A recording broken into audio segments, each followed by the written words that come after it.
right, good evening, everybody. My name is Fernando Andrew Thompson. Thank you for joining me this evening.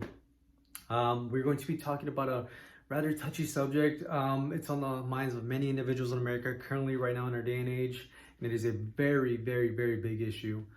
This topic is gun control. Gun control is one of the most debated topics for many years. Some people are pro guns. Many individuals are against guns. They want them tossed away, locked away, and never seen again. And this is something that I feel and would love that we didn't have to use guns. But in our current world that we live in, I'm afraid that that is not preventable. That is something that will always need to be around to enforce the safety of the ones we care for so much, and to avoid the enemy being so close to us and harming the ones we love so much. So we're going to look at a few comparisons. First being America and Australia. We're use that as an example. So right here we have Australia. Australia's at the very top. This is their statistics and the ratio throughout the years. And we right here we have an international comparison of gun related killings as a percentage of all homicides. So on the right here we have 73%. This is the US in 2017. That is the homicides of gun related. And here we have Australia, and they're sitting at 13%, along with other countries of England and Wales. They're at 3%. Canada's at 38%. And I wanted to ask you, why is that? Why are we such at a high statistics versus other countries? What are we doing so wrong that that they're not doing? For one, for Texas, we'll use that example because I live in Texas. I'm pro gun, 100%. Everybody's locked and loaded in Texas, which is a good thing, but it's also a very, very bad thing. We've got to remember that the enemy is also locked and loaded. Many individuals are against guns. They don't want to see them. They don't want anything to do with them, and they are afraid of them. I believe that guns don't kill people. People kill people. That is something that can be prevented by taking certain measures. So why should we keep guns in the first place? Enemy will always be around. People will always want to have bad intentions. Evil will always be around. It is our job to ensure the safety of the ones we care for most, and to make sure that we can keep them safe at all times.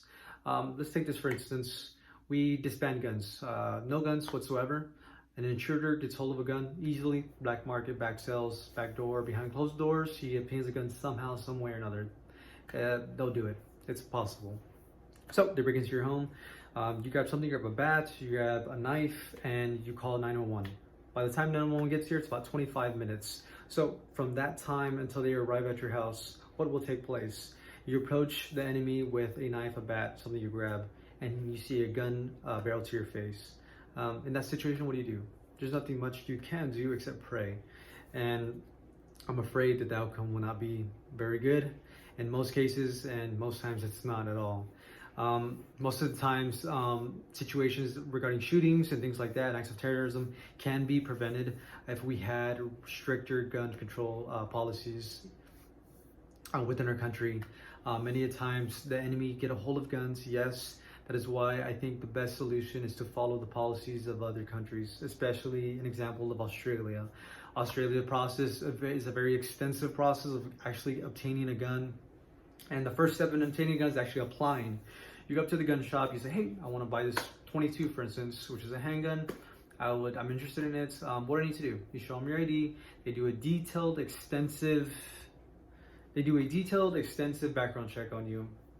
After that, they send you home. They let you know your report. Then step 2 is a home visit from a psychologist, therapist, someone who has a degree in psychology, making sure that they can evaluate an individual and making sure that they are responsible enough to actually own a gun. This is a perfect example, and this is a perfect thing I think we should strongly implement into our own system. Imagine a psychologist, therapist, again, going to an individual's home, seeing what their lifestyle is like, what they do in their everyday life. And this is also unannounced as well. They give them a time frame and what they will be there, and they would like them to be there from this time to this time at their house, because they might drop in unannounced. And it could be 1 visit, 2 visits, or 3 visits as needed. So this is something that I think would be so perfect, because many times you don't know who a shooter is, you don't know who an evil individual is, you don't know who a terrorist is at all. They, like you and I, just normal. I mean, they seem normal, but you don't know people's true intentions. And I think this is something that we foresee, and this is a huge loophole in our system, and it's a big flaw that we need to fix. So after that home visit on step 2, step 3, you actually apply for the gun, and if you're approved or not, that's up to kind of your overall evaluation. Making sure you have no past criminal activity. Literally the simplest thing, if you robbed something as stupid as a bag of chips, you will not be approved for obtaining a gun. And every individual must go into extensive training of actually holding a gun. They must get trained how to use it, how to clean it, how to properly shoot a gun. And then, until then, you will finally receive your gun. So the overall process will take a few months in Australia. And I think that is something we can use in our country right now, especially with all the shootings going on. It seems like every day, and we hear about a new shooting or a new killing or a new act of terrorism. These can be prevented, and we can lower that stats to hopefully somewhere where the other countries are at as well. But this is a big flaw we need to fix. I hope that you guys can see that. I know that many individuals are pro-guns. I'm pro-gun as well. I don't think we should take them away, because the enemy will always have a gun, and we need to protect ourselves. But I do think we need to be stricter with our policies related to gun control. This is something that can be avoided, and it's something that needs to be done and changed. So thank you for hearing me out this evening.